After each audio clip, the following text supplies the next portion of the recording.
Let's make some noise. Come on. Right indeed, Nick Foles. Welcome back, everybody. Welcome to another fine episode of The Final Word with MattyB here on the It's a Wrap Sports Network. With your boy MattyB on the call on this frigid Tuesday evening. We are one step closer.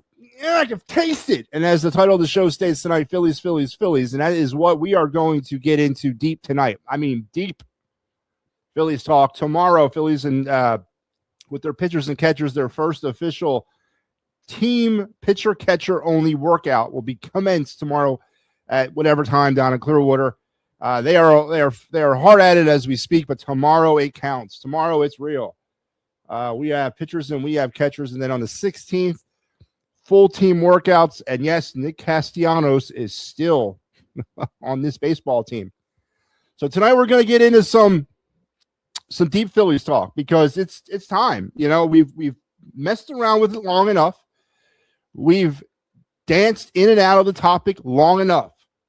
On the eve of pitchers and catchers, it's time for us to get down and dirty about the 2026 Phillies and what they may or may not look like this season. We're also going to continue on our Eagles postseason or off-season position group evaluations, not necessarily evaluations, but the top storylines of certain position groups. We did the offensive line last week. Tonight, we're going to talk the top storylines of the quarterback room in 2025. So, yeah, as much as I try to stay away from the goddamn thing, Jalen Hurts will be a topic of conversation tonight on the program.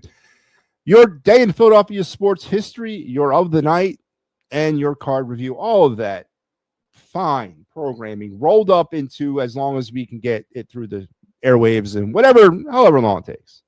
So we're looking forward to a great run here on the network tonight. Joe Hale says, hi, everybody. Hello, Joe. How are you tonight? Good to see you back. Good to see everybody back. Good to see people. Also, tomorrow, a big day. I gave you some erroneous information. I said 2026 Top Series 1 was coming out on the 12th. No. Tomorrow, nationwide at noon, high noon, 12 p.m. is when the actual cards will become available. I don't know if that means like store clerks around the country are synchronizing their watches, and at 12 p.m., boom, they hit the shelves. I don't really know what that means. I don't know how you can get it down to an hour of the day, but sometime tomorrow, you should be able to find, if you're looking hard enough for them, Topps 2026 Series 1 baseball cards. They should be on the shelves tomorrow, and I will be looking. Trust me, I will be out in force tomorrow at some point looking for them. Maybe grab a mega box or a hobby box just to kind of get the season started. It's always good to usher in the new year as quickly as you possibly can. And sports cards and collecting has truly become a year-round event over the past 15 or 20 years. They don't, the way these cards are released throughout the year, the amount of series that these cards have, and I'm speaking Topps, of course, it is truly a year-long thing, because just as you think you're done, which we had with Topps Chrome Update back in late December or late November into early December for Christmas, well, just as you think you're done, boom, we're turning around here. It's February, and we're starting again with Series 1 2026. So they have definitely turned it into a year-round extravaganza. And tomorrow, we will renew that once again. So a lot to talk about on the show tonight. We're going to get into it right away. Let's first start with what we usually do here on the program is our week in advance here on the network. Tonight, if you were tuned in earlier, you had the Pittsburgh Sports Tonight with John Phillips. Tonight, you got me, and tomorrow you'll have Pittsburgh Sports Tonight and me and the Pittsburgh Sports Desk. A Pittsburgh kind of night tomorrow, and that leads us into our Mega Thursday. The Birds Blast at 4 p.m. with Kyle Quinn will return for one final 2025 episode. Season 6 of the Birds Blast will commence or end tomorrow, Thursday, as me and Kyle will talk everything Eagles. And yes, a little disclaimer, a little programming note, a little PSA.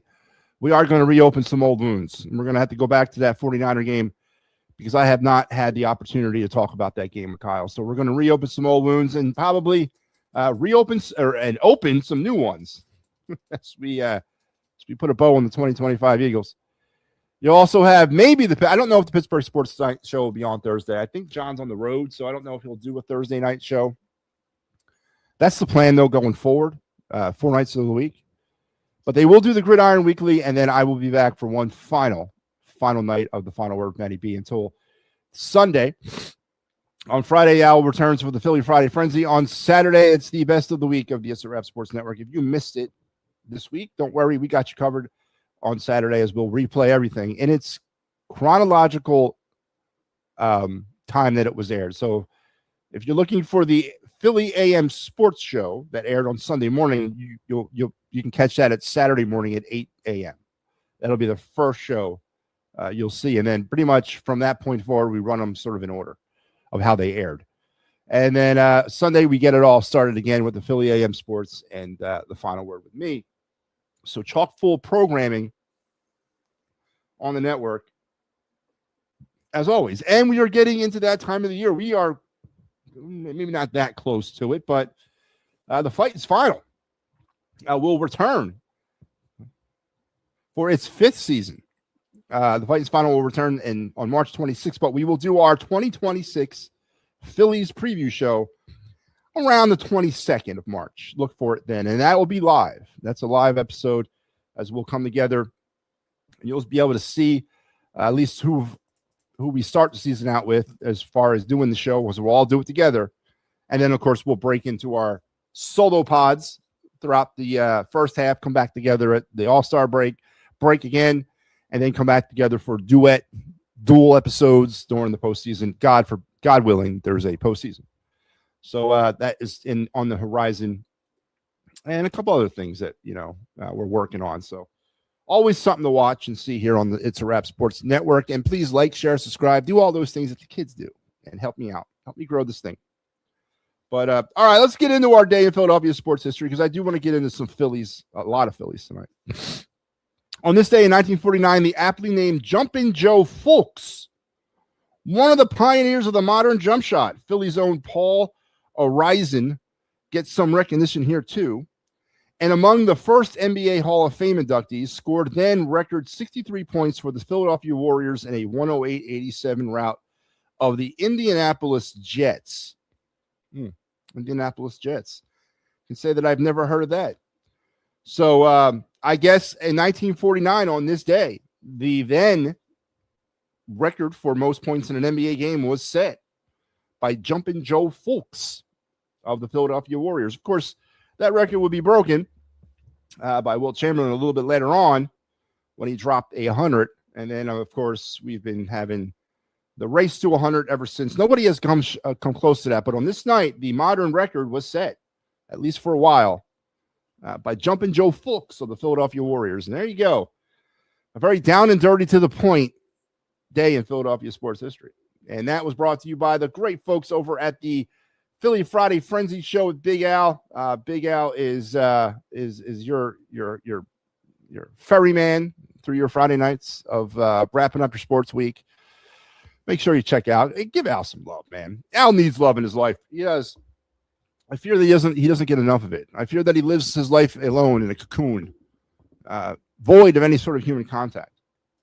Now, that to me sounds like paradise, honestly, but for most normal people, that's not. So give Al some love on Friday nights at 9 p.m. here on the It's a Wrap Sports Network for the Philly Friday Frenzy with Big Al. Let's see. Joe, I have a comment here. Let me get it on. Is there a Flyers midpoint show? Not sure. Still working that out. Not sure. I wouldn't mind doing one. I will see if me and Mike can get something done. But here's the thing, though, Joe. And honestly, I hate to say this. I hate to be this guy, but let's be honest. What's the point? What's the point of talking Flyers midway point? We all have seen what's happened through the first half of the season, or through the first 56 games, whatever it is. We've already seen it.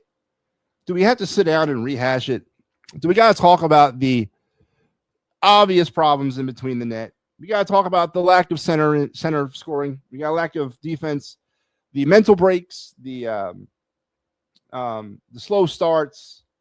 The just don't have enough type Flyers again and again. We've been talking about this same thing for 3 years now. But if people want it, I'll see what I can do. But it's tough. It's tough, man, to talk about the Flyers. It really is. And I know there's a reward coming one day when we'll have meaningful hockey in April. And I mean real meaning. I don't mean just, hey, we made it. No, I mean meaningful, like playoff hockey that leads somewhere. All right. I know that day will happen one day. Now, hopefully I'm still of sound mind and body and when we can talk about it. But till then, I don't know, man. I'm down on the Flyers. I'm starting to lose faith. I'm starting to lose hope. Again, the rebuild thing, it is what it is. I understand what a rebuild is. But in my opinion, this is not going right. In my opinion, the Flyers are not taking enough steps forward. I know the caveat to the rebuild has always been we're going to do it the right way.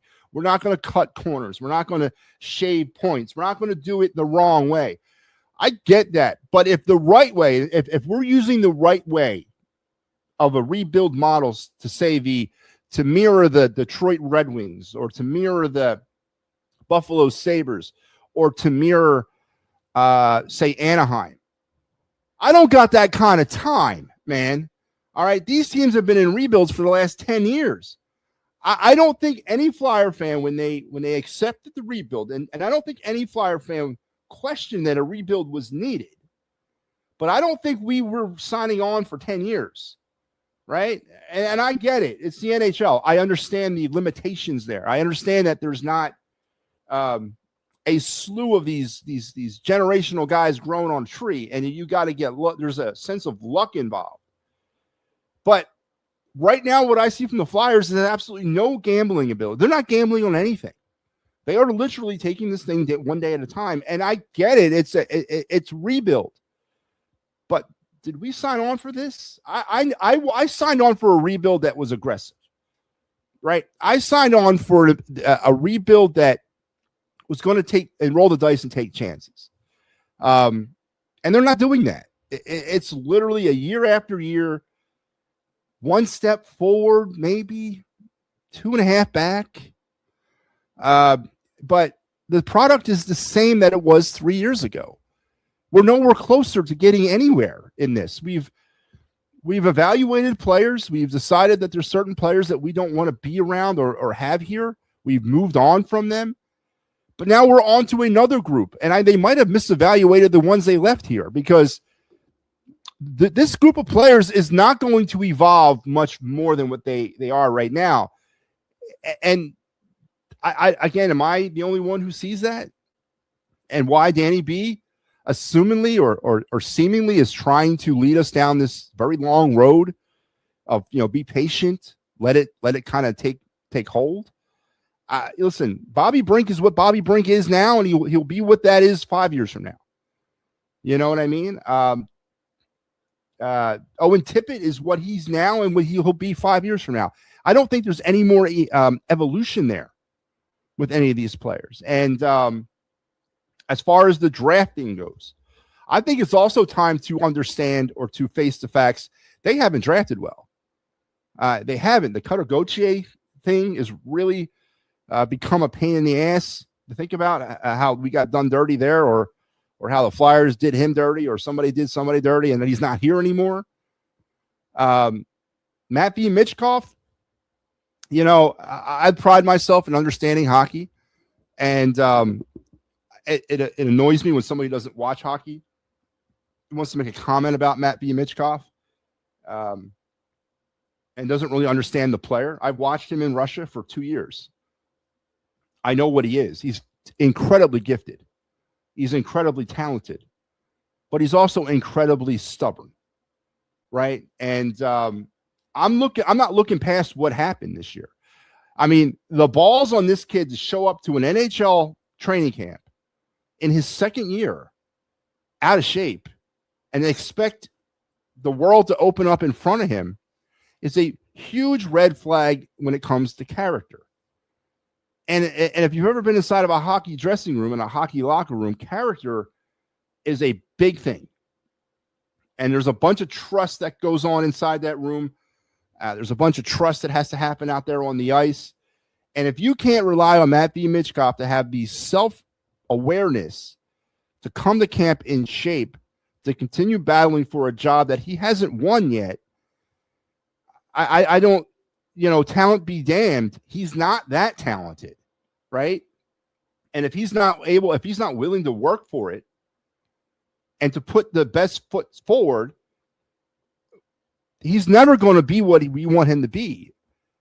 And honestly, it's a huge red flag that a lot of people who don't know know nothing about hockey want to compartmentalize hockey into the other sports, and it doesn't work. Hockey's its own thing. But when you have a guy comes in and says, you know what, I don't care about the team. I don't care about what's happening. I don't care about this. I don't care about that. I'm going to do what I want to do. And, I have not earned any of that, but I'm still going to do what I want to do. That's a huge character issue, and that's a huge red flag. And he was doing that in the KHL too. He was most certainly doing that in the KHL. Got suspended multiple times for conduct unbecoming or detrimental to the team. 3 times to my last account, he was suspended. Now, a lot of people chalk that up to he wants to get to the NHL. But I don't know anymore, man. I don't know. Is he a competent, good player? 100%. Could he be a lot more than what he is? 100%. And I just don't think he wants to work for it. I really don't. So I'm concerned with MattyB Michkov. I'm concerned with the entire drafting process over the last 3 or 4 years. Don't even get me started on Jetlachenko. Right? So to answer your question, Joe, it's frustrating, man, to want to have to sit down and talk about the same thing over and over again. Because I'm not seeing nothing from the team. I'm not seeing nothing from management. There is no best foot forward here going on. It's literally a slow grind that the Flyers are going to try to sell the fans that it's going to take 10 years. And I don't think any of us are going to accept that. So we could do a show, I guess. Yeah, I guess. At least do a trade deadline special if you guys can. Again, we'll see. We'll see if we can pull it off. They're going to be buyers or sellers anyway, so maybe we will. All right. So Phillies. Let's talk some Phillies. Let's get into the Phillies. All right, let's put up this pretty little graphic. I took some time out today. Actually, you know what? Before we talk about the Phillies, so I want to get into the Phillies tonight, but before I do that, I want to give a snapshot about the NL East. Let's talk some NL East baseball. As we get ready for spring training, the first question that I guess on a lot of people's minds is, are they good enough to win their division again? I know there's been a lot of talk about the Braves and their return to glory. The Mets refitting heavily in the offseason. Nationals and the Marlins, stockpiled with a lot of young talent that could eventually take hold. So I said, you know what? Let's stop, because there's a lot of stuff flying back and forth. I want to go over. I'm going to break down the National League East. I want to talk about projected starting lineups, projected starting rotations, about the other teams within the National League East, and then we're going to get into the Phillies. Because when you look at some of these rosters, and by the way, Schwallenbach got put on the 60-day IL today by the Braves, so he's going to be out for a minute, at least the first 60 games of the season. For the Braves, and that's another hit to them right off the bat for that pitching staff, which is not a deep to begin with. And that seems to be a common theme in the National League East. The big thing about the Phillies was losing Ranger Suarez. Is that going to be the death roll for them? Not having Zach Wheeler available until, assumingly sometime in late May. Is that something the Phillies can sort of absorb in the early part of the season, as it pertains to the other teams within the National League East? And I think I'm going to open some people's eyes tonight, especially when it comes to pitching within our own division. It's not that good. It isn't. And even in my opinion right now, the way the Phillies rotation stacks up with the question marks of Painter, and then of course relying on Taijuan Walker to potentially be somewhat more important in the starting rotation than any of us are comfortable with, I still think the Phillies have one of the deeper, if not the deepest rotation in the NL East. And that's it's telling. It really is. So I want to break that down quickly. I want to go through the teams in the National League East and talk about that. Yep, he is out for 6 weeks, dealing with a bone break on some weird bone that he's going to miss 6 weeks. Probably should be ready for maybe, I don't know, they probably give him an extended spring training. Yeah, we'll see him around Easter. We'll see him around the end of April. He won't miss that much, but he definitely will not be ready for the start of the regular season. So big news of coming out of New York as well for Francisco Lindor. But let's get into this. So let's talk about the Nationals here. All right. Now, again, some context here. There are some teams in this division that are just not ready. Okay. And this is one of them. But there's some definite signs the Nationals are they have a they got a plan, right? Their lineup, CJ Abrams, Dylan Cruz, James Wood, and Dylan Lyle. 1 through 4, obviously, that is your future right there. That is the future of the Washington Nationals. CJ Abrams is turning into one of the more dominant defensive players. He's got to up his offensive game a little bit. Dylan Cruz, a little bit of a letdown of a rookie season. I think he, but again, he's sort of learning his own way. James Wood's the real deal. Dylan Lyle is the real deal. And then it's a little bit of a mishmash of the rest of their lineup going down. But the heart of the Nationals team lies 1 through 4. And that is the future of this organization. 100% offensively. That's what they're building this team around. The young talent that they've acquired through trades, the young talent that they've acquired through trades, Soto trade, the Mackenzie Gore trade. This is how you do it. This is how you assemble young talent, but it takes a minute for that young talent to sort of develop. But all signs are looking positive for the Nationals in the future, but that future is just not now. And they're going to be down there at the bottom of the NL East again. As far as the rotation, again, minus Mackenzie Gore, is now just a bunch of real no names, wannabes, could have been, should have been, young players that really, we can sit here and try to break some of these guys down, but some of these guys we really can't talk about. And with the decision to move off of Mackenzie Gore, that was definitely a sign that the Nationals were being patient with their pitching. So right off the bat, obviously, when we're talking Washington Nationals, we're not going to get into any sort of, heated debate, because it is what it is. They are what they are, and it's not a very good team. So let's talk about the Miami or Florida Marlins, Miami Marlins, or whatever they're called. By the way, the Marlins are going to their not their first uniforms, but the ones that they wore after they got rid of the vests back in the mid-90s. They're going to go to those teal jobbies with I think it said Marlins or Florida written across the front with the fish. They're going to wear those on Sundays at home this year. They already made that announcement. And here you go. This is your Miami Marlin projected lineup and rotation. When we look at this lineup, let's Xavier Edwards, we know who that is, and then we just don't know who the rest of these guys are. Christopher Morel, we know who he is. Griffin Connie, we know who he is. Connor Norby, I know who he is.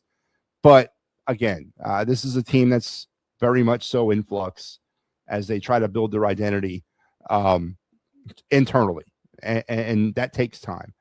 Pitching wise, Sandy Alcantara is a force. Whether or not Sandy Alcantara survives another season in Miami might be the biggest story. Is this the year they finally move off of him and trade him to a contender? He's always talked about at the deadline as a hot target. Is this the year? He's 1 year removed back from a off season in 2020. Had a solid 2025. Is this the year that teams take a plunge on him in 26 and say, you know what, a trade deadline deal might be forthcoming? And then it's a bunch of younger players mixed in with some veterans. Chris Paddock, a notable name there as their number 5 starter. Meyer and Garrett are returning from injuries.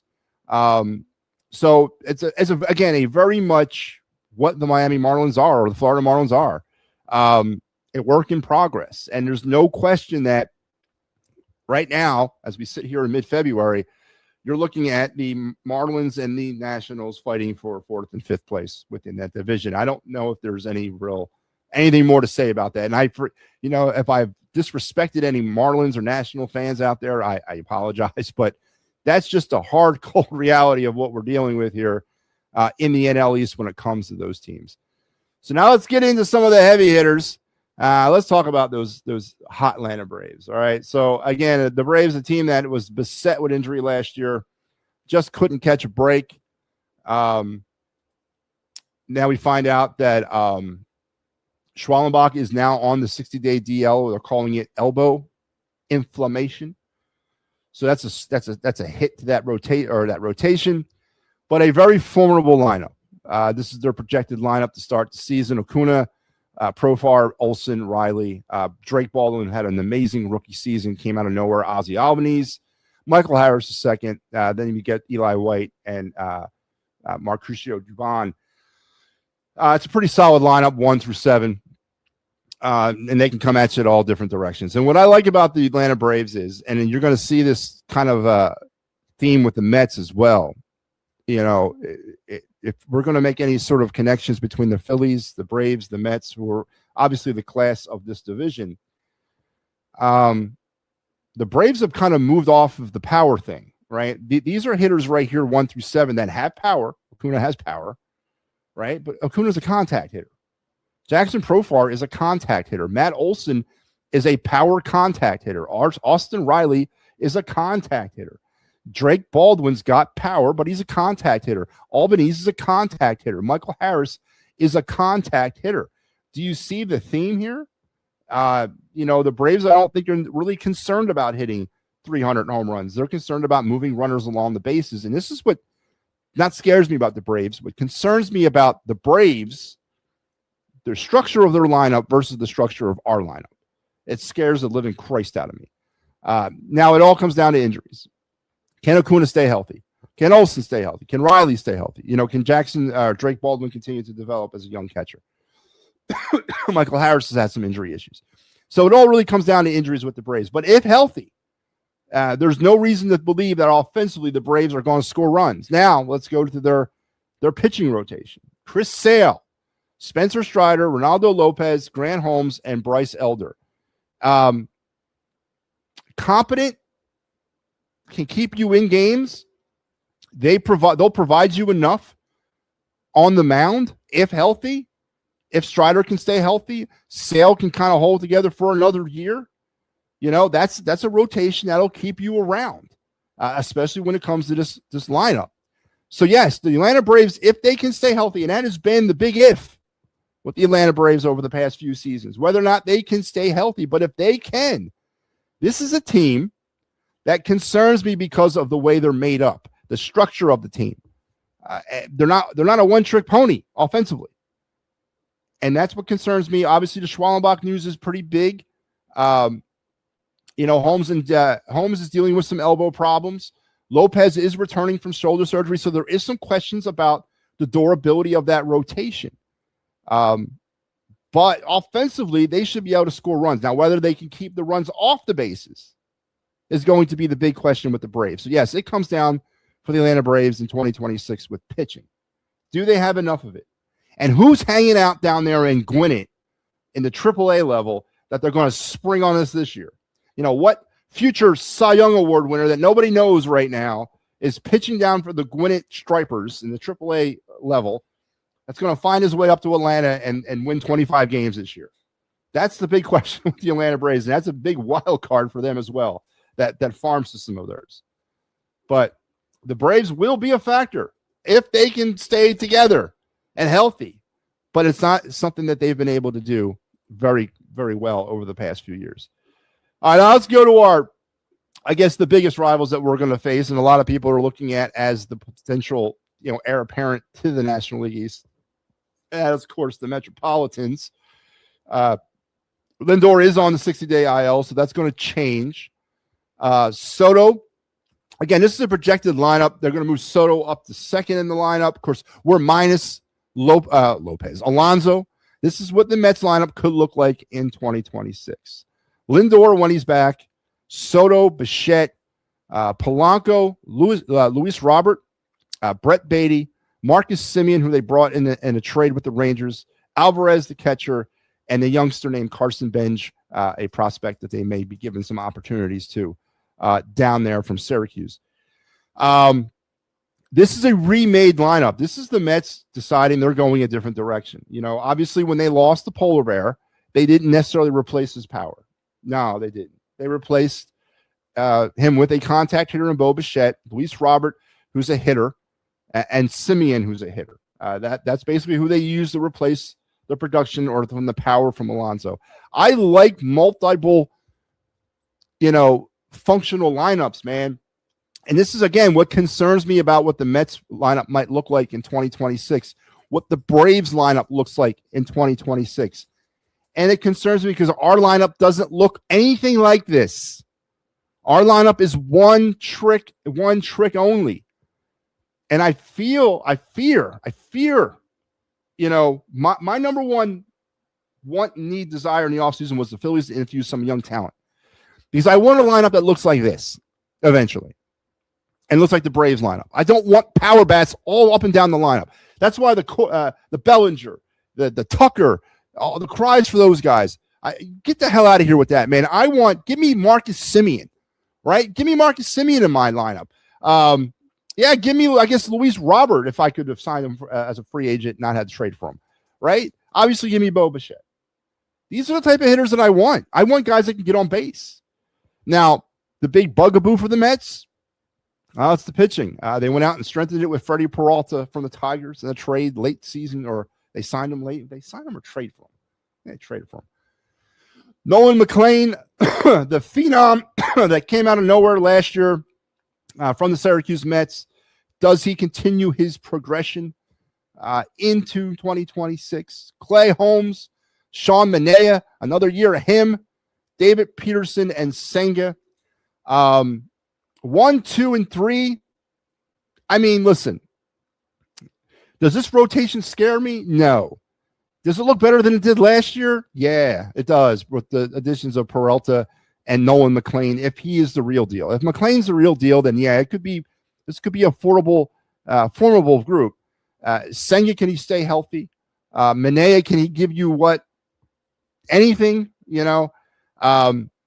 obviously the problem with the Mets are going to be, once again, or the unknown, I shouldn't say a problem. The unknown with the Mets will be their pitching. Can they keep the runs off? I think they can score the runs with this projected lineup, but can they keep the runs off the base pads? We'll wait and see, I guess. But that is, again, pitching. I want you guys to remember what the pitching issues that we're talking about here. So let's finish it up with the Fightins. Again, this is a projected lineup. This is me doing this from more of an analytical standpoint. I don't endorse this lineup.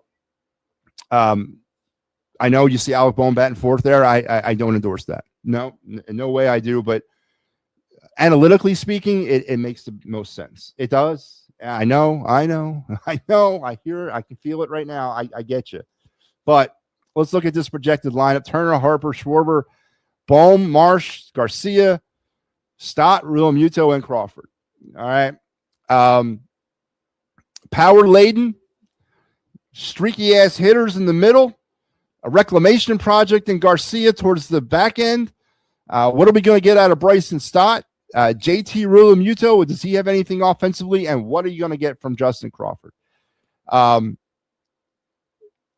I in love with this? No. This stinks. I mean, I ain't gonna lie to you. Not only do the players don't impress me, but the way you have to put them in the lineup to make it look like that makes sense doesn't impress me. I can't stomach Alec Bohm batting fourth. JT's down there batting eighth. Again, analytically speaking, those are the concerns I have for the Phillies offensively, because we already know what this is. We know this lineup. We know what these guys are going to do, right? We know how they're going to go about their daily at-bats. We know how they're going to score runs. We know home run or nothing for a lot of them. So offensively, if you're asking me right now to stack up the Phillies offensively against the Braves and the Mets, I say the Phillies come in last there. I much prefer the Braves and Mets lineups than I do the Phillies, 100%. But where it deviates from me largely is in the pitching. And even with Zach Wheeler's a question mark heading into the season, I think hands down the Phillies have a better rotation than any one of the teams in the division right now. And that is what we have lost sight of. You know, a lot of people have lost sight on what got the Phillies where they got to last year. It was this offense and it was this rotation for the most part. You know, obviously Wheeler was out. Painter wasn't here. Throw in Walker Buehler there. But that's it. That's the rotation that carried the Phillies through the last quarter of the season and into the playoffs. And I've never heard anybody blame the Phillies' problems in 2026 on their pitching. It was their hitting. The Phillies have a superior rotation right now. They do, compared to the rest of the National League East. And that is what they're going to have to lean on in 2026 again. Because I think offensively, the Mets and Braves are just a better team. They're more complete. They're more structured. They can score runs multiple different ways, and the Phillies failed to sort of change that. Now, what is Justin Crawford? Right, it's an unknown there.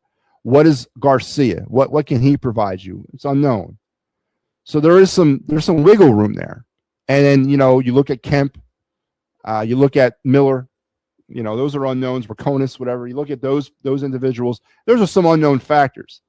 But right now, as it looks on paper to start the season, I think offensively the Phillies are the worst out of the contenders of the National League East. But it's going to be done with their pitching because I think they have the deeper staff right now than anybody else does in the league or in that division.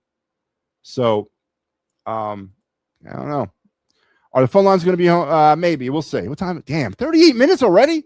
Phillies windows was the last 2 years when the Braves had injuries that kept them from the playoffs. I think the Braves will be healthy, which is bad for the Phillies. Well, it's not starting off good for the Braves. Swallenbach is on 60-day IL, and that's not a good sign for the Braves. A very beleaguered pitching staff to begin with is now going to be down one. Again, I'm not, I get that, but listen, Michael, I just went over it. I just broke the NL East down, aside from the Nationals and the Marlins. I broke down the top three. And offensively, I don't like what the Phillies have. I don't like the way it looks on paper. I don't like the way you have to set it up to make it look right on paper. I hate it. I hate it. It's the same thing over and over again. And these other lineups, the Braves and the Mets, are going to be able to come at you on so many different directions with so many different types of hitters. I don't know offensively if the Phillies can keep up, but I do think their pitching staff is going to once again keep the Phillies in things. Because right now, as we looked at the National League East, even with the Phillies' problems that they're dealing with the uncertainty of Painter, the unavailability of Wheeler, I think there's still deeper rotation than any one of the teams in the division right now. And again, that could change. But for me right now, that's how I'm looking at it. So we are less than 24 hours away from the start of pitchers and catchers reporting or full workouts, whatever, tomorrow. And we can get it going. Now, tomorrow night, what we might break down is we might talk some we'll break down the American League East. We'll do all that. We'll go through Major League Baseball and we'll compare and contrast. We'll talk lineups and rotations. But I just wanted to get into that a little bit. I just wanted to bring it out into the air. Marlins and Nationals are what they are. They're a young team that could surprise some people, but the reality is they're just way too behind, right? Mets, Phillies, and Braves are the class of that division. Offensively, in my opinion, the Braves and the Mets can come at you multiple different ways, a lot more ways than the Phillies can. But where the Phillies still have the Braves and the Mets right now, until proven otherwise, is in the pitching. And again, I think we forgot where we got last year, and we got there because of the pitching. So I don't know if that makes you feel better or makes you feel worse. I don't know.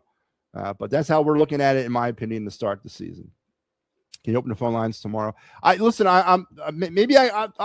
it, stop pestering me about the phone lines, man. I'll get to them. I promise. But yeah, that's where I stand on that.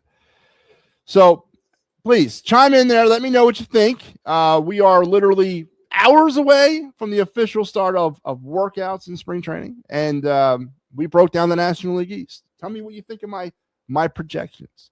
Nationals and Marlins still too far behind to really even consider.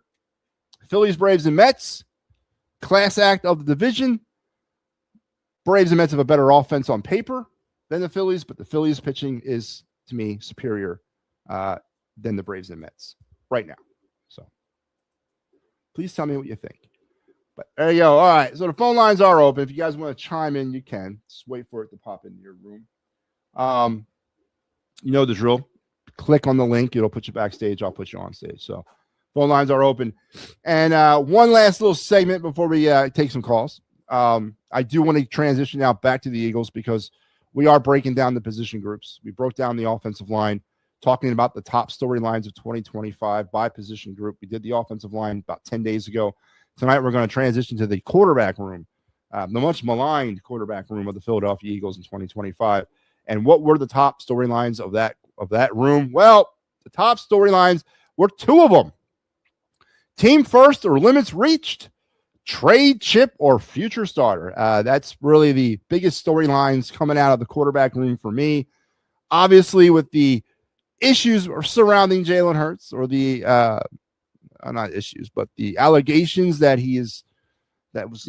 telling certain people, I this is what I'll do and this is what I won't do. I won't run. I won't do this. I won't throw across the middle. Whatever. We work on things all week in practice, but then when Jalen goes out in the field, he does his own thing. Is that a team first, or has he reached his limits and now he's struggling? Time will tell about that. And then, of course, on the other side of that, Tanner McKee, is he a future starter or is he a trade chip? And honestly, with the Tanner McKee conversation, what good is it to keep Tanner McKee laying around in Philadelphia for one more year? The Eagles have multiple holes that need to be addressed on this team. If it's such taboo to even discuss benching Jalen Hurts around here, then get rid of him. Trade Tanner McKee. Trade him for a couple of draft picks. Trade him for some players. Get rid of him, because he's not doing anybody any good here if he's not going to give an opportunity to play, because it's such a taboo concept.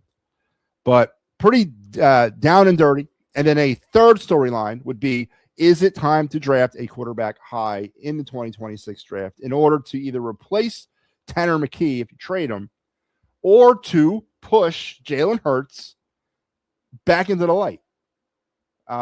Is it time to amp up the heat on Jalen Hurts to start him realizing that, you know what, he could potentially lose his job? Big conversation around Jalen Hurts this day was, should the Eagles offer him a contract extension? I don't think they should, but maybe they will, maybe they won't. But team first or limits reached, trade chip or future starter, and is it time to draft a quarterback high in the 2026 draft? Those are your storylines, the top storylines of the quarterback room of the Philadelphia Eagles in 2025. Next week, we'll probably go and start talking running backs, and we'll break this thing down position group by position group as we move through the offseason. All right, let's go to the phones. What's up, Joe? Hey, how are you? I just want to make this quick. Why? Well, quick. My buddy's down there in Florida, and just found out for the first time ever, tomorrow is open to the public. Awesome. Is he gonna bring his phone? Can he live stream from there? Because I want to watch. Not allowed to take pictures or video. Of course not. But is that weird though? On the first day, that they're letting people come in? Yeah. Yeah, it is. Well, you know what? Here's the thing, though, Joe. We've been seeing leaked footage coming out of there. Well, not leaked, but they've been releasing footage. They're already kind of working out. You know what I mean? They're not just all standing in a circle. They're doing organized stuff right now. So I don't know if tomorrow is the first day, so to speak. You know what I mean? It might be the first official day, but I don't know if tomorrow's the first day. I think they've been at this for a few days now, unofficially. You know what I mean? But yeah, for the first official day, maybe it is kind of weird, but I'm not gonna. That's awesome. I wish I was there. And Nikki C has been spotted already working out. He's on a minor league field working out. Yeah, but he's at camp, huh? Yeah, which is surprising. Yeah. Man, that's a nightmare. That is a nightmare. That's a nightmare. That's a nightmare. But that's good to know. I mean, it's good to know that he's having a mature attitude about it, at least right now. Maybe he feels like he will get dealt before Monday. That's when he has to start doing it officially. Maybe that's what he's doing. Maybe he's taking the high road because he feels or he's been told, listen, this will be resolved in the next couple of days. Yeah. I want to talk Sixers. And I noticed something in a blowout loss. They got blown out yesterday. Against Portland. Yes. Maxey deserves MVP. Why is that? The heart and soul of the Sixers. And but he can't do it on his own. Embiid did it on his own and won MVP. Iverson did it on his own and won MVP. So Maxey's not doing it on his own, though, Joe. They got blown out. It's a supporting cast. Listen, Max is a good player. Don't get me wrong, but he's not Embiid. He's not AI. He's a very good player, but he's not that guy, right? He's maybe like Dwayne Wade 2.0. That's what I'll give him. I would say he's better than Dwayne Wade. But I'm not giving him Kobe status. I'm not giving him AI status. I'm not giving him Embiid status. He's not a you're not building a team around Maxey. He's a very good piece to add to a team. Than LeBron? Is he better than LeBron? Yeah. Well, today, yeah. I mean, LeBron's like 75 years old, man. Yeah, absolutely.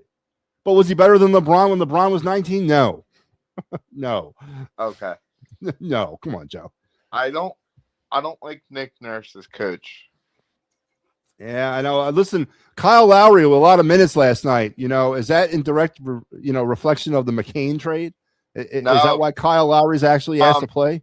Everybody was sick. Well, they were shorthanded, but again, if McCain was there, would Lowry have played all those minutes? Or if they would have gotten anybody, Kyle Lowry play? Oh, happy birthday to the Gobbler. Yeah, I saw that. He's 40. Yeah. Yep. I remember when I turned 40. Yes, me too. But me too. It's good that he reached the legal age. He's probably laughing as we talk about. Eagles coaching news. They brought back the wide receiver coach and the running backs coach from this year. Yeah. No, I mean, Mannion's putting together his own staff. I mean, Joe, I think a lot of people would agree that outside of Philadelphia and outside the Eagles fan base, nobody else tracks who the hell their assistant coaches are like we do. I mean, if you talk to a Dallas Cowboy fan, can they tell you who the hell the special teams coordinator is? Can they tell you who the offensive line coach is? No, they probably can't. We can tell you all the coaches, man. And I'm not saying that's a bad thing, but, I don't know, man. Listen, the whole coaching situation with the Eagles is a wait and see for me in September. You just got to wait and see how it all comes together week one. So they need a coach. Yeah. Would you go out? Who was the one? He coaches Houston Texans. If Josh McDowell, would you go out and bring him in? Absolutely. Yeah. I would bring McNown. I'd bring Phillip Rivers in. I would bring if Carson Wentz decides to retire, I'd bring him in. They said wants a head coaching job in 2 years. I could start him out. Bring him here as making the quarterback's coach. Absolutely. I would like that. Or Nick Foles. Bring Nick Foles in. Yeah, absolutely. I would definitely be on board with a recently retired quarterback coming in here and being Jalen Hurts, because I think someone needs to get through to him. Someone needs to know. Someone who knows the modern NFL really needs to get through to him. If that's the case, bring in number 5, Donovan McNabb. No. Yeah, no. It's his motto: 5 will always love you. Yeah, as long as there's a buffet around, he will always love you. Yes, but no, leave Donovan out of pasture, man. And you said trade piece. I think the backup quarterback gets traded in the NFL draft. Yeah, and it's not. I'm not trying to be besmirching towards Tanner McKee. Um, does Tanner McKee have the stuff to be a starter in this league? No. I don't. You can't say that. Could he start in Vegas? Yeah, I guarantee you the Raiders would take him in a heartbeat. You know what I mean? The bottom line is he's never going to get a fair shake here. There's such a lightning rod topic when you even discuss benching Jalen Hurts. So if you're not going to use the kid, and if he's such a problem, then get rid of him. You have so many other holes that need to be addressed on this team. Get rid of him. Draft another quarterback like in the 4th or 5th round so that it doesn't concern Jalen or whatever, and go that direction. Because I think Tanner McKee would. I think you could get a 3rd round pick for Tanner McKee or a 4th round pick. I think they're going to go offensive line with the first 2 picks because and Lane Johnson reported, and this is breaking news. He's been working out. So does that tell you something? It tells me he's rehabbing an injury. That he's coming back. Oh, you don't know that yet. Don't forget, you can't really the new league year, right? What's it, March 12th? Is that when it starts? Yes. He has to make some sort of announcement to the Eagles by then. Now, if March 12th comes around and they're business as usual, yes, he's coming back. But, if all of a sudden Eagles are scrambling for offensive linemen and we're talking to, blah, blah, blah, right guards and all that, and they make an announcement, don't expect to hear anything official about Lane Johnson until about March 12th, because that's when the Eagles will have to be able to pivot and go a different direction. But maybe he's trying to give it a go. I don't know. We'll see. I don't think he's coming back. I really don't. And I think Dickerson retires. I think both of them are retiring this year. And would you put? I'll let you go. One nice question: is Lane Johnson a Hall of Famer? First ballot. Okay, because with the juice and stuff. Okay. Yeah, no, first ballot Hall of Famer. That was one time. It was one time. It wasn't A-Rod. It wasn't Barry Bonds. Matt McGuire. Jose Alvarado. Yeah, it was Jose Alvarado. One time. Well, actually, it was twice, wasn't it? Did they catch him twice? And Paul George. I know why he got suspended. Because he was taking Adderall. Was it without a prescription? No, he had a prescription, but didn't tell the team, the NBA. So is Adderall a banned substance by the NBA? Yes. It is. So what do you do if you have, was that ADHD? Is that what that Adderall's for? Yes. So what do you do if you have it? Suck it up? There is something else out there now. That they give them that doesn't have sort of a hormone in it or something? Yeah. A PED? Okay. All right. Well, that's good to know. Joe Hale breaking the news here on the network. All right, Joe. We'll talk tomorrow. Yep. All right, my man, Joe Hale. All right. So, yeah, I think Lane Johnson's the first ballot Hall of Famer. Yeah, I know he got caught twice cheating. Yeah. Don't be a hypocrite here. But I still think he revolutionized the position. Just a shutdown guy. Jason Kelce and Lane Johnson both are going to be first ballot. I don't know if Kelce's a first ballot Hall of Famer. I don't know. He's getting in. I don't know if he's a first ballot guy, though. But Lane Johnson, if you had to ask me who's first ballot, Lane Johnson or Jason Kelce, and only choose one, it would be Lane Johnson. But that's just my opinion there. Yes, I know he cheated and got caught twice. I know. McKee could start in Vegas, New York. Yeah, there's a ton of places that McKee could go to. I agree. And could start here, too. But I know that's not going to happen. So, no more. I don't want to hear another year of Tanner McKee stuff. I don't. If he's not going to get a shot here, and if there's, and if the player, I guess if Tanner McKee's okay with being a backup, I would personally. I'd love to be a backup. Hell yeah, absolutely love to be a backup. But if Tanner McKee doesn't want to be a backup anymore, if he wants a legitimate chance to start, then you got to get rid of him, right?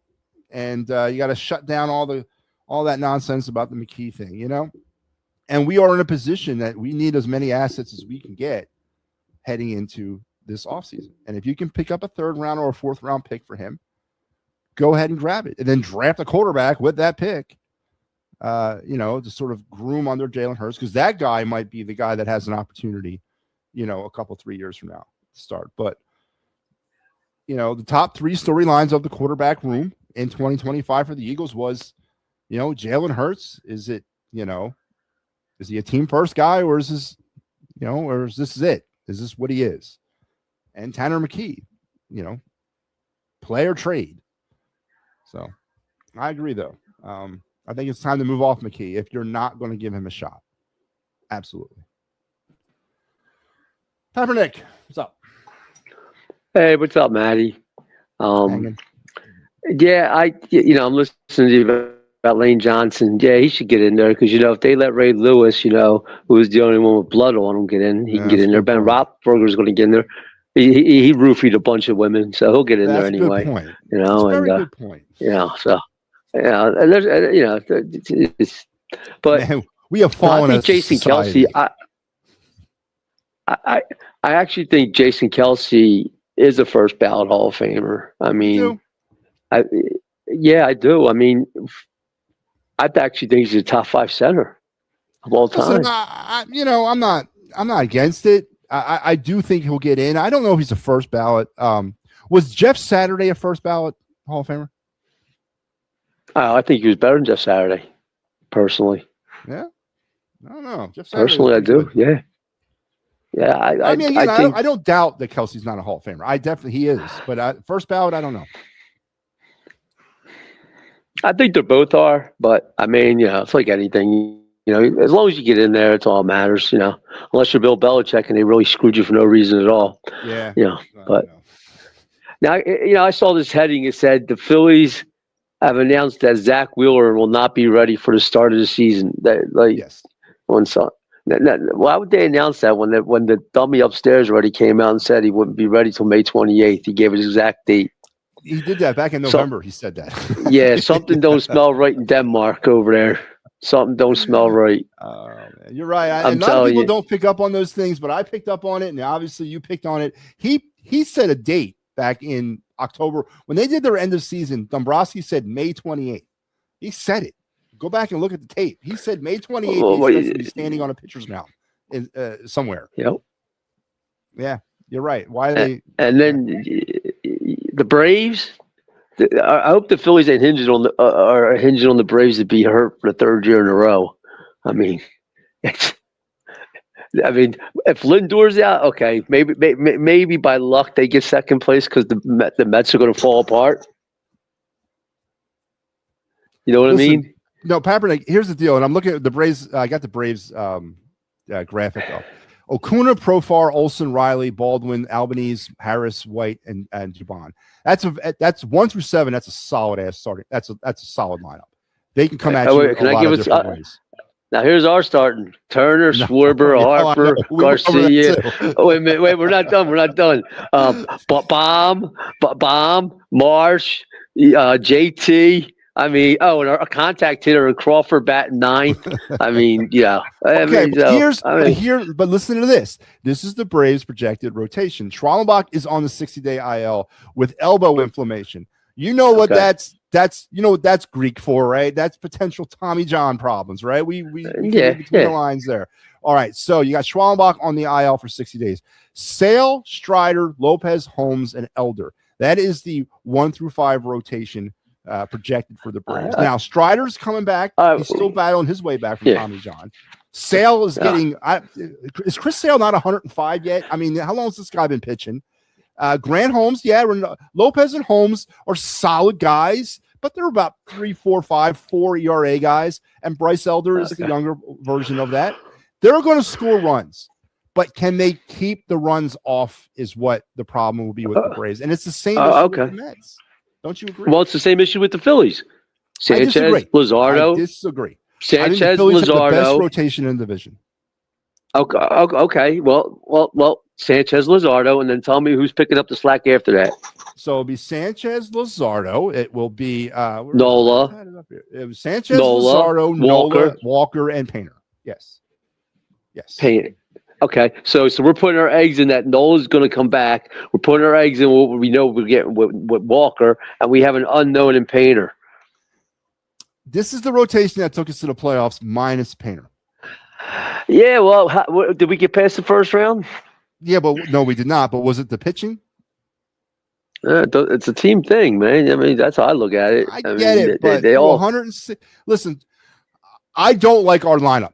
Not even a little bit, Papernick. I got it up here, and I had no choice, Papernick. It hurt me when I had to put this together. I had to put Alec Bohm batting fourth. I had to put JT Realmuto in the 8-hole. I had to put Kyle Schwarber batting third.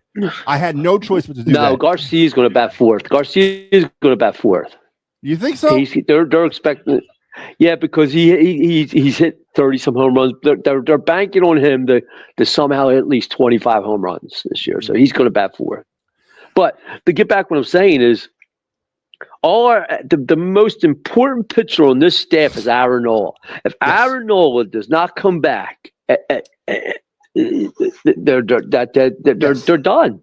100%. He cannot have a 6 ERA in 2026. Yes, he cannot. What I'm getting is this is no matter how bad we're all banking that the Braves are going to be like for the third year in a row injury prone and just hobbling around. It's not going to happen. Like you said earlier, they're going to pull some. They're going to pull some guys out, single A, double A, Tacoma, wherever. Off, it's just going to be a star. Listen, I get it, and then let's talk the Mets real quick. All right, I had the Mets up. This is the Mets projected lineup. Okay, Lindor, who's on the 60-day IL himself right now. Soto, Bichette, Polanco, Luis Robert, Batty, Simeon, Alvarez, and Carson Bench, who's a rookie. That's a nice lineup, too. That's a lineup that can score runs a lot of different ways, right? And I think it's a better lineup than the Phillies. A lot more structured, a lot more balanced. Almost as balanced as the Braves lineup. This is the rotation. Peralta, who is a good pickup, a solid pickup. I don't think he's a 1, but he's in this rotation. Okay. I don't think he's a 1, but the Mets are going to put him as the ace. Nolan McLean, who was the rookie that came up last year to kind of set the world on fire. Does he continue that? Clay Holmes, Manea, David Peterson, and Senga. It gets a little thin going down from Holmes. No. Actually, from McLean down, it's a little thin. There's a lot of questions with that rotation. So I think the Phillies rotation, even the way it is better than that rotation. 2 years ago, was the Phillies rotation better than the Mets going into that series? In 2024? Yes. Yeah, when they got smoked. Okay, that's all I gotta say. It's just that's what I'm getting at. Don't bank on this rotation. I mean, I'm not saying they're not good. The first two aren't good, but if for some reason, like it's all going to come down to Nola, and then we don't know what it's. Okay, we don't know what Walker's going to give us. No, and if they don't go out and sign somebody else, it's there. Do you know how much pressure is going to be on Painter? Seriously, Painter this year. I mean, I'm not saying he don't deserve to be it, because if he was on the Braves, he would have been up 2 years ago. If he was on it, it's just, I just see this team as like there's problems, and it's you got two really good starting pitchers, and the rest is question. You got a question mark. You know what you're going to basically get with Walker, question mark, in Painter, and nobody knows how Zach Wheeler is going to come back. And like I said 2 minutes ago, it kind of baffles me why you say he ain't gonna be at the start of the season when you gave a date already. Was there did they forget, or was there hope for him to start, maybe come back, before May 28th, and now something happened? I mean, this is the question I'm thinking, like in my head, like what's going on? And we know they're going to score runs. Legitimate question. It's a legitimate question, and maybe he didn't. Maybe he wasn't supposed to. Because I don't know if a lot of people caught that. I caught it. You caught it. He threw a date out there. Maybe he thought people forgot, and people were like hedging that Wheeler could be ready for the start of the season. I don't think a legitimate Phillies fan really had any hope that he'd be available for opening day. I don't really think that was even in the cards. I mean, he got the surgery on September 23rd. That's almost at the end of the season. You know what I mean? So basically is the end of the season. Joe Hale says something about Bueller not signing with anybody till July. Well,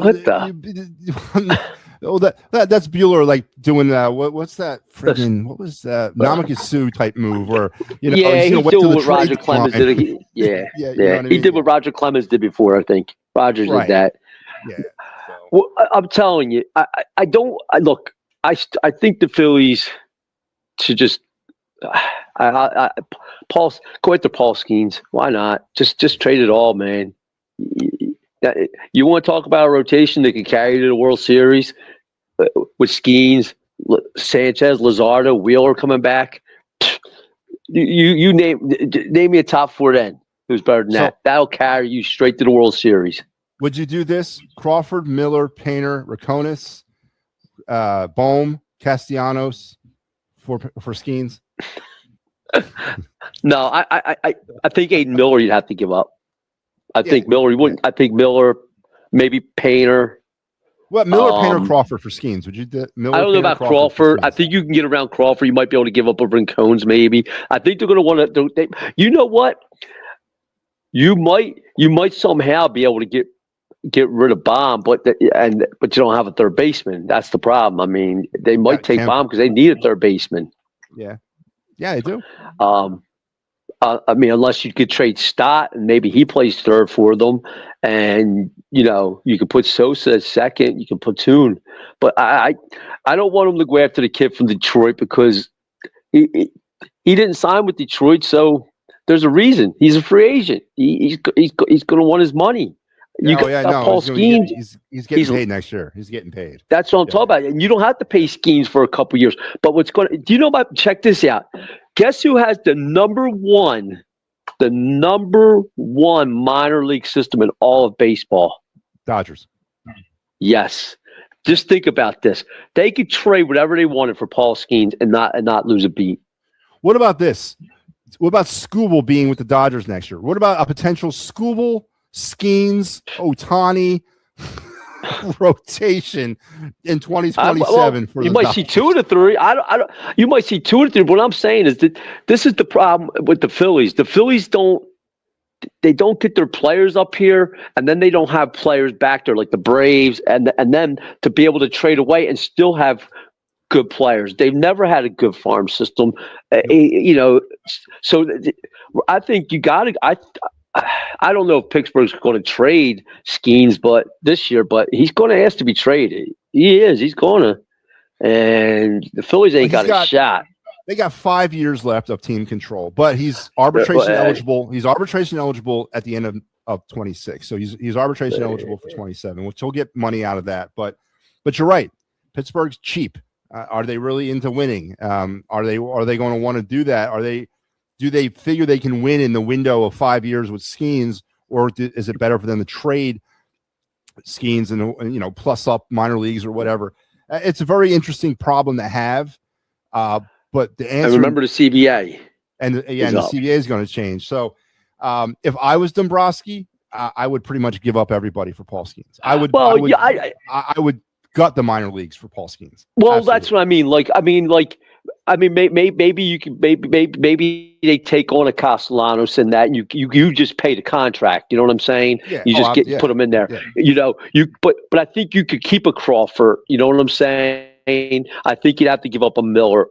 And a Painter, and I don't know all the rest. And there's a couple young guys down there they might want besides that. They're just maybe not a Rincones Jr. Maybe there's a couple other kids that Norrie, there's Keaton Anthony, there's Gage Wood. I mean, there are some younger players. There's Escobar. Yes. There's some younger players down there. Yeah. No, yes, right. And I'm just saying, I got a feeling he's going to go after that Skubal, and that's. I just got this feeling they're going to make a run in him. I don't think Detroit's going to do so well, and the Phillies are going to take a run and for a half a season and give up. Now it's an interesting situation because with the CBA problem and Luzardo's a free agent next year. This is a very he signed. Didn't Luzardo sign a 1-year deal? Luzardo came over on a 2-year deal. Let me look. No, I thought he signed an extension. Not that I saw it. Let me check this out. Let's pull up Jesus Luzardo's He's just gonna bump and raise. Let me see what we got here. All right, let's go to the Phillies. Where are you at? Phillies. All right, Phillies 2027 free agents. Yep, Jesus Luzardo is a UFA at the end of the season. Okay, I know he got a pay raise or something. That's why.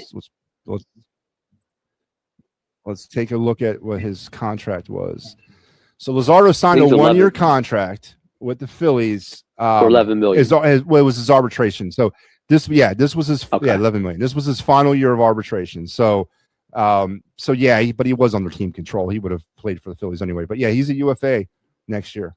Look, maybe you can package Luzardo. Look, if you package Luzardo to Pittsburgh, maybe put him in there to Pittsburgh. Maybe they, I don't know. I mean, maybe, he's a major league ready kid. Maybe they think they can sign him, because he's going to be a lot cheaper than Skeens. But does he want to play there? That's the whole thing. I mean, they're going to just want minor league players. It's a shame that you can't do like these 3-team deals, you know what I mean? Like they do in NBA, where you get another team involved and you just start throwing pieces all around and everything.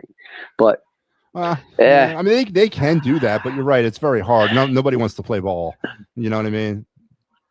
Yeah, like I said, I mean, I'm a Phillies fan. I'm going to root for them, but I mean, I'm a realist. I think third place. I think Dombrowski screwed up a lot of stuff this year. He didn't do nothing. He's running back the same old team. And he's going to infuse.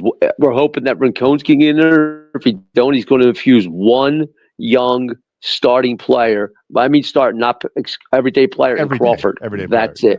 That's it. So what's he going? What's that do? Listen. I feel you. I do. And I am not doing handstands about this offseason either.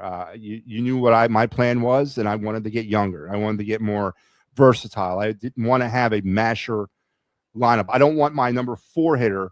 I don't want 7 number 4 hitters in my lineup. And we kind of still do have that in a certain way. I didn't want that anymore. But how you counter that is you put Crawford second.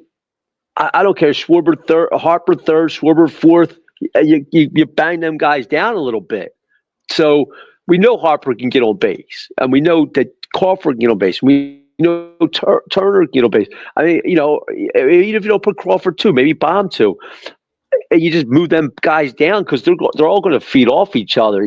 Being up top it's going to be a lot of strikeouts. Of a lot of strikeouts from Schwarber, from Harper, from Garcia. Bob don't really strike out a whole lot, but you see where I'm going. Them 3 guys, there might be 500 strikeouts.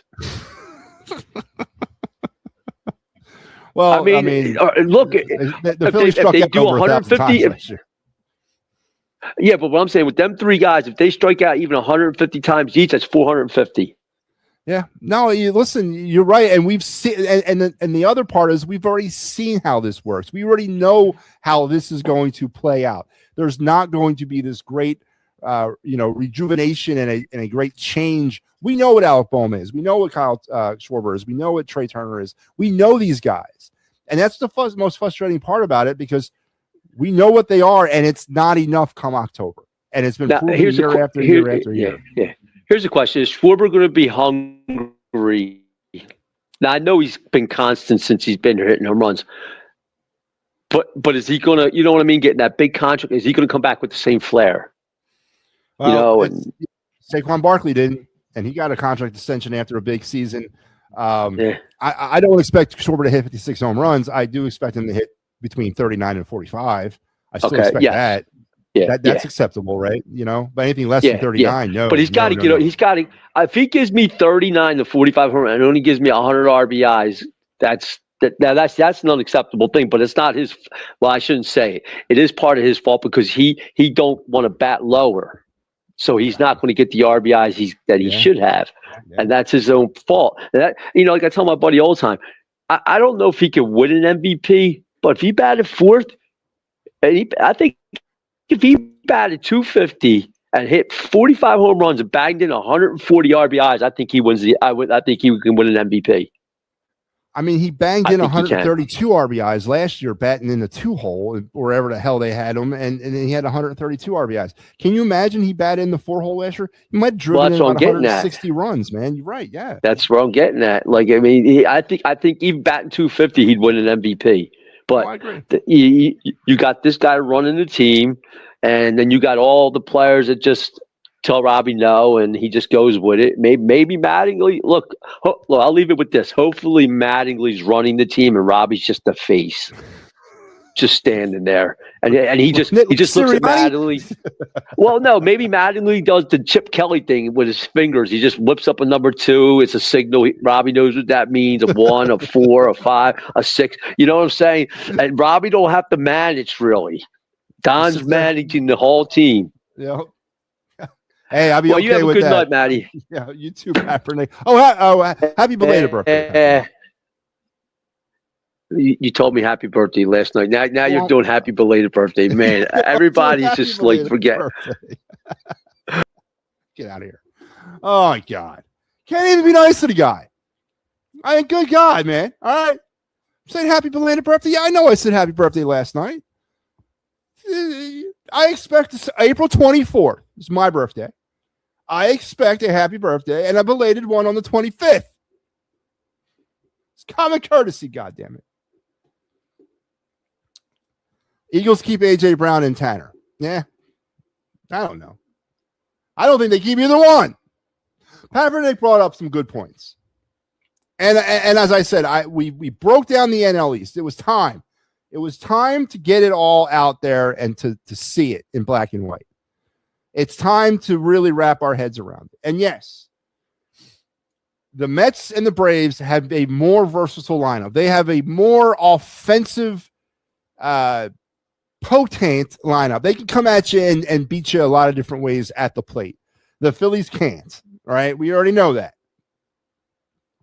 But what the Braves and Mets are lacking right now, on this date at least, is real, like, competent, deep starting pitching. And what the Phillies have, even with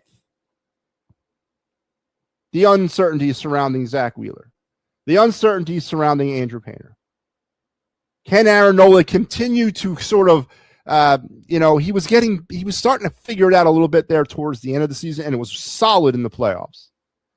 But if Aaron Nola can stay away from 2025, because it was a dreadful season, and I agree with Kaepernick, if Nola is rocking an ERA near 6, then we got some problems.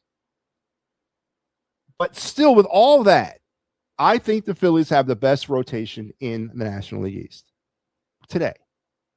There's a lot of unknowns on that Mets rotation, a lot more unknowns on that Mets rotation than there are on the Phillies rotation. And relying on injuries to strike the Braves down, you're right. I'm not saying that's what we do, but Schwallenbach is already out. He's already on the IL. So we have a better proven rotation than the Braves. Offensively, no question that the Mets and Braves outclass the Phillies in every single aspect. Now, again, how does that translate into 162 games? Can Acuna stay healthy? Can Lindor, who's on this DL right now, can he stay healthy? Right? I mean, there's a lot of unknowns. And I do have a feeling, and I said this all winter, and I'm going to maintain this, that this Phillies rotate, or this Phillies lineup, which I don't know. Oh, it's the Mets. Where is the Phillies? I told you, I've said this about 1,000 times so far tonight. It pained me to put this together. It pained me to pencil Alec Bowman at 4. It pained me to put JT Realmuto down at 8. It did. I hate this lineup. I can't stand it. I really don't. But is this the lineup? Does this lineup look this way come October 1st? Does Justin Crawford supplant himself and is the leadoff hitter by the end of the season?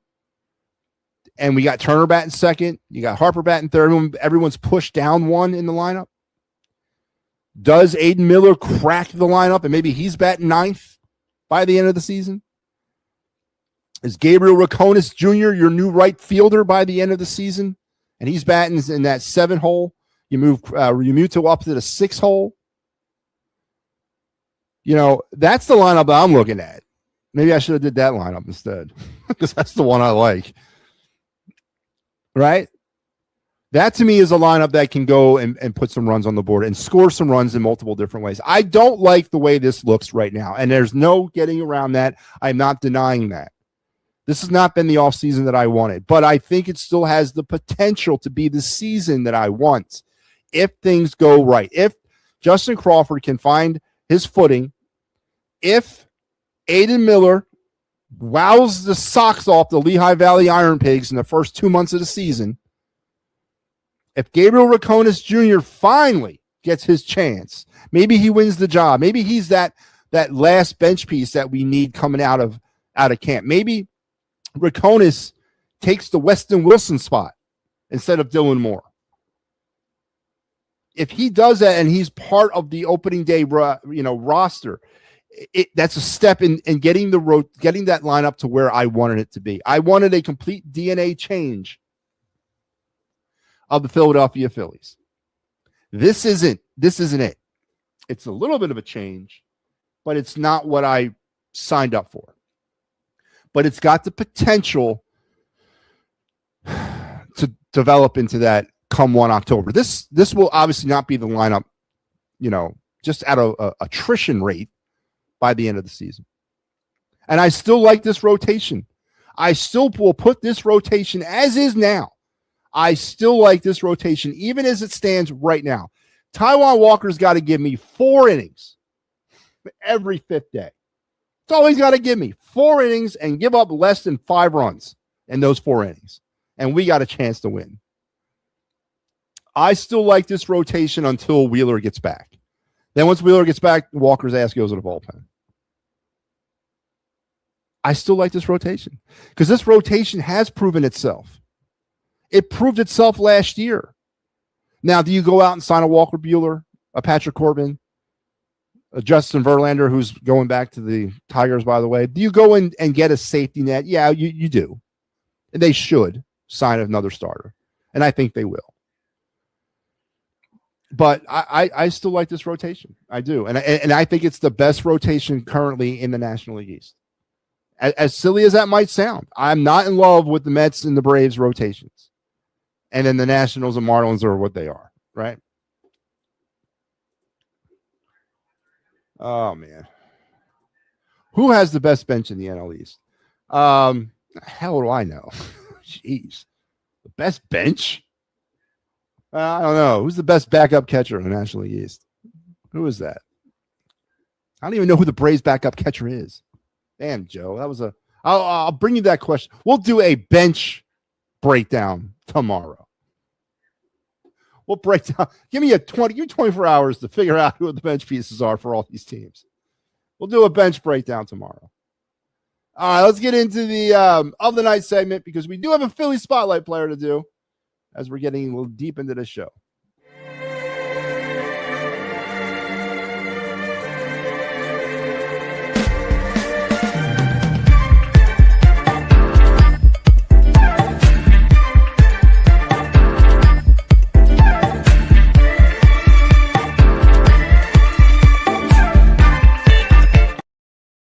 All right, yeah. So Philly spotlight player tonight. We're getting deep into this now.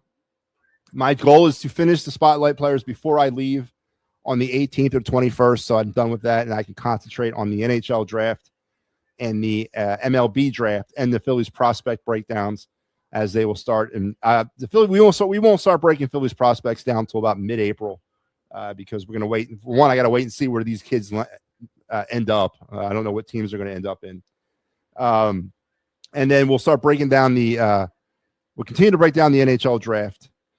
The MLB draft, I'm going to give that, again, for those of you that are tracking college baseball and that follow college baseball. For the most part, college baseball has kind of already started their season. But Division I speaking, opening day is on Friday. A full slate of games, Division I starting Friday. Various locations in the West, South, and Puerto Rico around the North American hemisphere. So if you have ESPN Plus, I strongly recommend you'll be enjoying some baseball on Friday. You straight up, because it'll be on Friday. But we'll start breaking down the MLB draft probably in May. It's a good time to start that as well. So tonight, it's the spotlight players as we continue to talk about who I think are going to be poignant members of the 2026 Phillies. And let's go to the man who let us all down. That's right. This is Jose Alvarado after he gave up the PEDs. He gained some weight, I guess. No need to go back into what we already know. Okay, a very abbreviated 2025 season for Alvarado. Just 28 games, 4-2 with 7 saves, 26 innings pitched, a 3.8 ERA. Obviously, then he got hurt when he came back from the 80-game suspension and missed some time, and then was ineligible to participate in the postseason. And yes, he let us down, right? But here he is. He's fresh, clean. It's time to, reset Jose Alvarado. One of the things we didn't break down tonight was the bullpens of the NL East, and we'll maybe do that at a later time as well. But Alvarado jumps into a bullpen this year where I think he might be okay, right? I think the pressure is off of him now. There's multiple options on the back end of that bullpen. You got Brad Keller, newly acquired from the Cubs. You got Kerkering, who I swear to Christ, I still believe in, and I still think he's a closer. I don't know if that'll be here, but I still believe in Ryan Kerkering, and I truly do. And you got, of course, Alvarado, and then everything is, of course, setting up for Johan Duran. So Alvarado may have an opportunity with less pressure on him to continue to sort of, evolve as a pitcher. He was throwing really hard and was very good through 2024 and the first until they busted his ass in 2025. Now, what is the lack of PEDs going to do to him pitching wise? Well, we'll have to stay tuned to find that out. But I think the pressure's off of Alvarado. He will not be asked to close. I don't think ever in 2026, and maybe once or twice. But there's multiple options in the back end of that bullpen. This is the most options we have had in this bullpen without committee or bullpen by committee, it's no longer that. And I think that will suit Alvarado. I think the role of a third option setup man suits Jose Alvarado, and I'm confident in that for him. But we're going to need a bounce back from him. And what does the lack of PEDs? What does he look like now that he's not juicing anymore? Is that going to change his is that going to take that millimeter off that fastball? Is that going to take that half a centimeter off that break on that breaking ball? Is Jose Alvarado's career over now that he's clean? I don't know. Alvarado has a lot to prove to his teammates, to himself, to us. But I think he's going to go in doing it with a lot less pressure as that back end of the bullpen was addressed this offseason. So I like what the Phillies have done with the back end of the bullpen. I think they have some great options back there. I still believe in Kerkering, and we'll talk Kerkering a little bit later on in another segment. But I think Alvarado will benefit greatly from the revamped back end of the Phillies bullpen. And there you have Jose Alvarado, our Phillies spotlight player of the night. Happy birthday and belated birthday 6 months early. My birthday's in April. It's in 2 months. God damn it. Get it right. All right. Well, let's wrap it up with my favorite segment of all time.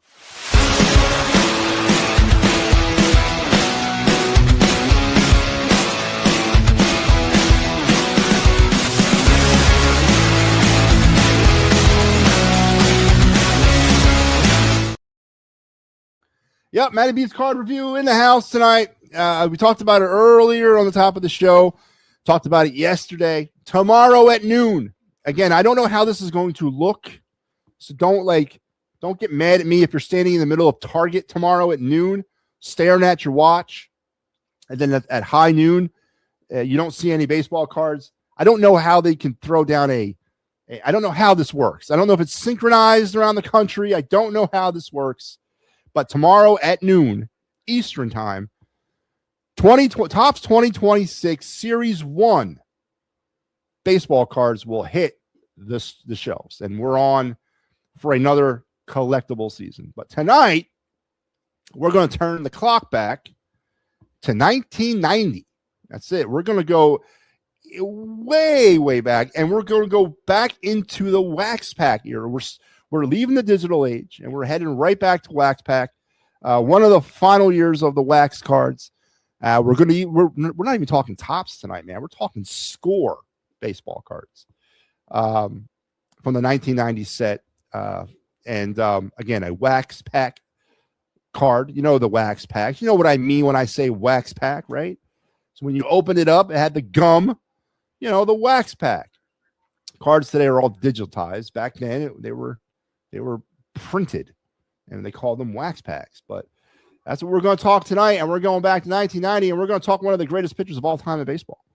And he was celebrated in the 1990 set of Score for an achievement that he accomplished during the 1989 season. And I speak of the Express himself, Nolan Ryan. Arguably the greatest pitcher of all time. The man did it for what, 4 decades? Multiple teams, just never seemed to stop. Stayed away from injuries, pitched in an era where they pitched you. I mean, pitched you like 110 pitches on average. Complete games were, secondhand to this guy. Obvious first ballot Hall of Famer. Never at one point, growing up in that era. And I got the back end of Nolan Ryan. I mean, Nolan Ryan debuted in the 60s. I got him in the 80s. And so he was almost 20 years into his career, or maybe over 20 years into his career, when I was watching him. And the guy was dominant. Most notably in my time for the Astros and the Rangers. The battles that him and Carlton would have. Who's better, Carlton or Ryan? Obviously, in the books, Ryan is the strikeout king. Carlton is not, but as for left-handers go, Carlton is, but Ryan being a righty. But I think it's okay now to say that in history's retrospect, Nolan Ryan is the greatest pitcher of all time. If you kind of just add everything into his career and what he accomplished and what era he pitched in. I mean, I know these guys, they'll never publicly admit to it, but they sit back and they laugh at these kids today and the way they pitch and the way they're taken care of. I mean, these guys went out and they threw hard, and they threw often, and they threw deep in the games. And Nolan Ryan stayed away from injuries, which was a miracle. But this card is from the 1990 Score set. It's a base card. It's a highlight card. And this picture was taken on, what was the date here? I got the date here. August 22nd, 1989, as Nolan Ryan recorded his 5,000th career strikeout. It was against Ricky Henderson. And this was taken directly after that moment occurred in that game. And Score, created a highlight card out of it for 1990, deservedly so, as he was, given the dubious honor of recording 5,000 strikeouts in his career. And this is the card right now. This card actually for it's obviously not a rookie card, but it's a Nolan Ryan card. It's not even it's an insert. It's not his card from that year. It's an insert card from the 90 Score set. An ungraded card, about $1.40. PSA 7, about $6. PSA 8, about $9. PSA 9, about $11. PSA 9.5, $30. And a PSA 10 of this card is going roughly for about $43 right now, which is pretty good for a base card in 1990 of Nolan Ryan and just a highlight card. It's an insert. It wasn't his card from that set. It was just an insert. So a cool card. And these are the cards that as you're rummaging through, especially the older cards, and you come across a Nolan Ryan. It doesn't matter what year it's from. You put it away. You preserve it. You put it away. He's just one of those guys, the greatest pitcher of all time. Nothing really amazing about the layout of this card. It's pretty self-explanatory. It's 1990 for God's sakes, but there you go. Obviously, a special card for a special pitcher on the MattyB card review tonight, and here it is in its physical form right here. I got it for you right there. Again, about $40 is a PSA 10, and this is the back of it. A little bio of what happened that night and all that. That's where I was reading that information from. So there you have it. Tonight's MattyB's card review, the 1990s score, Nolan Ryan insert highlight card memorializing his 5,000th strikeout that he recorded in 1989 against Ricky Henderson. So there's your card review. A must have in any collection if you come across Nolan Ryan cards. Just you put them away. You put them away and you wait for Father Time to do his thing. Speaking of Father Time doing his thing, that is it for me tonight. I want to thank everybody. We did some great things. We broke down the National League East. We went team by team by team. We talked projected lineups, rotations. I don't know if you've come out of it feeling any better about the Phillies. I think what we've sort of deducted out of that little experiment was that offensively, well, we did multiple things. One, it's a 3-team race. Phillies, Braves, Mets. Nationals and Marlins got some young pieces, got some nice young pieces, but they are light years away from competing in this division. I'm not saying they won't at some point, but it's not in 2026. The Phillies, Mets, and Braves are the class act of the division. Offensively speaking, I think we've concluded that the Mets and Braves have more ways to come at you offensively than the Phillies do. They're more balanced, they're more structured. They got abilities to move people along, not just hit home runs. They're not a one-trick pony. They got some excitement in their lineups, and that's obvious. Phillies do not.